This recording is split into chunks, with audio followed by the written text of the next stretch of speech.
Do you ever wonder what kind of impact your actions now are having on your future? Do you ever find yourself not putting in the effort because you feel like it doesn't really matter in the grand scheme of things? Do you ever think about how the little choices you make in the moment are having a ripple effect on your future? Being present is a key part of getting the most out of life. But when this comes at the detriment to your future, that's when we need to take another look at how we are going about our day-to-day lives. Today we will be looking at Proverbs. But before we dive into this passage, I want to tell you a little bit more about the intention behind it. The book of Proverbs in the Bible provides us with practical lessons that can be applied to everyday life. They are often referred to as wisdom sayings. It's important to note here that Proverbs are not promises. They are just general statements. This means that they exist as practical skills or instructions to help us live well in this world that God has created. There are always going to be exceptions to these general statements. When we read Proverbs, we must also take into account our own context and our own situation. So let's take a look at Proverbs 24:33-34. It reads, "A little sleep, a little slumber, a little folding of the hands to rest, and poverty will come on you like a thief, and scarcity like an armed man." I don't know about you, but that is really strong language that the author uses. Poverty will come on you like a thief, and scarcity like an armed man. At face value, it can be quite difficult to know what is being said here. So with this passage, we need to look back a few verses to see what the context is to get a better understanding. So if we go back and we start at verse 30, instead, it adds this to the beginning. "I went past the field of a sluggard," that's someone who's sluggish or lazy, "past the vineyard of someone who has no sense. Thorns had come up everywhere. The ground was covered with weeds, and the stone wall was in ruins." He then goes on, "I applied my heart to what I observed and learned a lesson from what I saw." This language used of "I applied to my heart what I observed and learned a lesson from what I saw" speaks to the overall intended application of Proverbs, that they are practical lessons for each of us to learn from. They are not law or prophecy. They help us to live in a way that honors and upholds God and others around us. So, what is this proverb actually talking about? This proverb in particular, Proverb 24, is speaking about laziness. Laziness is a word that is often thrown around and comes with a sense of familiarity. I struggle with laziness on the daily. I find it really hard to muster motivation or even desire to complete the tasks in front of me. Lockdown has heightened this even more for me, and it has been a daily wrestle trying to push through this, trying to write my uni assignments, showing up to Zoom lectures, followed by Zoom meetings and other video calls, trying to keep my room clean, or even cook a meal which will give me energy. There are so many things I would rather be doing. Sometimes these rather simple tasks seem to require so much more effort. And it can be so easy to justify laziness, especially when it feels good. A little scrolling through Instagram, a little nap in the afternoon, a little reading of the book in the sun, maybe a little Netflix, another little gaming session, or another little look at that online shop again. Now, all of these things aren't explicitly bad in themselves. In fact, I think some of these things can be rather good to help with rest or refilling your tank. But when they are used at the detriment of something more important, that is when they can become toxic. These little feel-good things are the treats that we can work towards.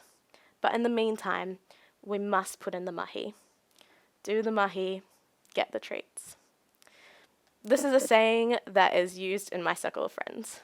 The word mahi refers to work, but it can be used a little broader than that, more referring to job, practice, labour, activity, or vocation. In Te Reo Māori, the saying goes, "Mauri mahi, mauri ora." Do the mahi, get the treats, or even extended to, through work we prosper. But there is another half of the saying which often goes unsaid, and which is very in line with Proverbs 24. Mauri noho, mauri mate, meaning idleness begets poverty. For many of us, Poverty often feels unrelatable in our comfort, or something which is distant from our situation. But the author is suggesting that our actions have an impact on that. Now, I want to mention that for some people who do live in poverty, struggling from day to day, and maybe you're included in this, it's rarely a choice. This is where grace comes in and can turn your situation around. God has not forgotten about you in your struggle and in your pain. He sees you and he knows your heart. What this proverb is talking about is the role we play in our future. Not just a role, but a responsibility. A responsibility to put in effort, to recognize and do the work required of us. Poverty is not something that we would choose, but the author is saying that every action, little by little, leads us in a certain direction. Poverty also isn't necessarily monetary. It can be in the heart. If we look at the parable of the sower in Matthew 13, this talks about the type of land that seed is sown on. If the seed is sown onto rocky places, it sprang up quickly, but withered when the sun came out, as there were no roots. If it fell among the thorns, when the seeds grew, the thorns choked the plants. But for the seed that fell on the good soil, it produced an abundant crop.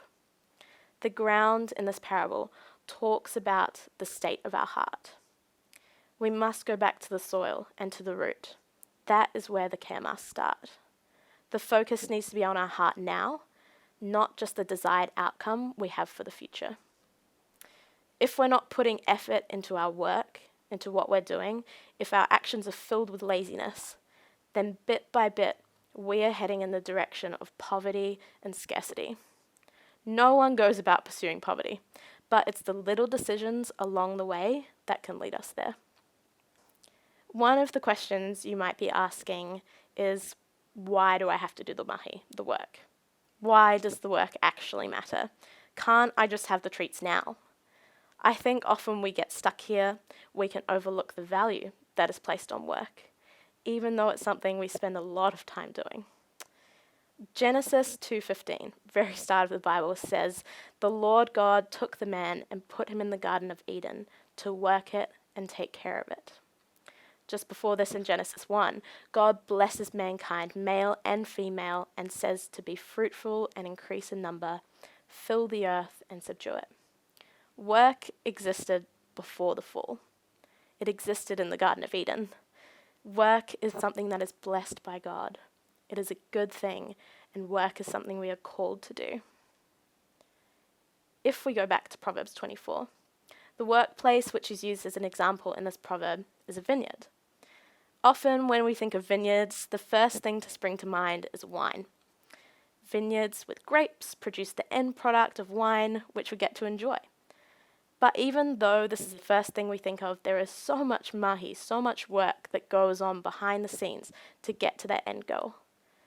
Even then, for the people working on a vineyard, the importance or focus is not solely on the end product of the wine, but looking after and tending to the vines themselves. One of my flatmates used to work on a vineyard a few years ago, and she told me that one of the hardest jobs was something called bud rubbing. Bud rubbing involves a worker rubbing and twisting their hands around the trunk of a vine to remove shoots and buds. They rub up to 3,000 to 4,000 plants every day. It means that you are bent over constantly during this work. It's something that can seem so pointless and even painful at the time, but it is so important. Removing those shoots and buds means that the energy and nutrients can be focused into the shoots that will produce the fruit. It also means that the vines don't suck up the chemicals that are used to get rid of the weeds growing underneath the vines. If the buds were to stay, the plant wouldn't be growing efficiently, and the crop it produced wouldn't be as good as it could be. Now, this tiresome, sometimes back-breaking work may look like different things for each of you. You could be a student, a lawyer, a waitress. You could be a full-time parent, carer, or an administration person. The list goes on. We invest our times into work, and it can feel pointless. Ideally, we would like the treats now, without having to put in the effort. It also applies to the relationships around us, our friendships, for some of you, your marriage, the relationship we have with our colleagues and our flatmates, how we look after ourselves, how we nurture our relationship with God. These are all places where mahi is needed. If we don't pay attention to our work or our relationships, then they're not going to head in a good direction. For someone working, you could receive a bad review or lose your job. For a student, you could fail an exam. If we don't invest in our relationships, then little by little, they may break down over time. If we don't invest in ourselves, we can end up run down and in a place where we have to fully stop in order to recuperate. We must put in the mahi. Do the mahi, get the treats. 2 Corinthians 9:6 says, "Remember this, whoever sows sparingly will also reap sparingly, and whoever sows generously will also reap generously." Not only is this talking about the effort that is required for a good harvest, but also the type of land that we are sowing on in the present. Not only is there blessing for putting in the mahi in the work, but work itself is blessed. There is also a difference between good works and earning.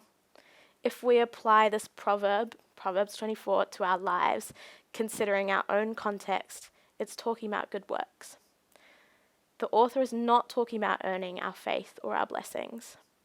Ephesians 2 verses 8-9 speaks to this.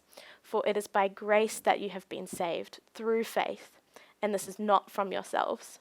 It is a gift of God, not by works, so that no one can boast."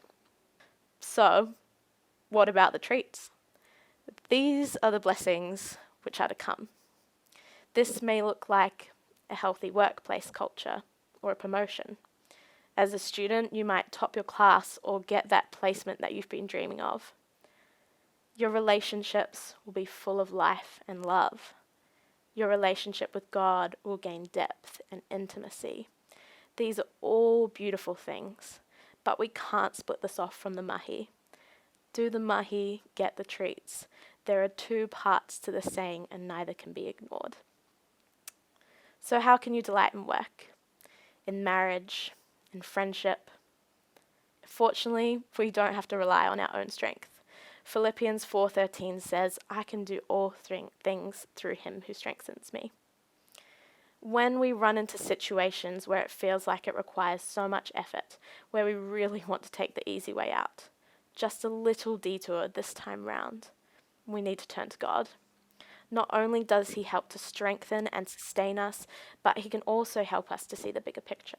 Something I found which has helped me in those moments where I want to choose laziness is asking, "God, where are you in this? Can you please help me to see the value in what I'm doing? Can you help to show me why what I'm doing is important to you?" Even if the mahi you're struggling with seems small, the small things still matter to God. When we see the value in what we're investing our time into, the mahi required seems reasonable and it gains importance. There are many blessings, many treats to come and to look forward to, but we must invest in the present. We need to look at how our actions are impacting our future. So I want to leave you with this. As we head into our week ahead, how can you invest well into what you're putting your time into? If there is a relationship which you have been neglecting, what is one thing you can do to show them you care? Maybe it's simply ringing them and thanking them for the positive impact they have in your life. Most of us already invest time into a job or study. How can you turn this time from something which is just ticking a box to something you see value in? We're all called to work, whatever that looks like, and that work is blessed. Let's begin to see the value in our everyday actions as we hope and work towards the blessings which are to come. If you put in the effort now, then we get to enjoy the blessings, knowing that we're investing well into our future.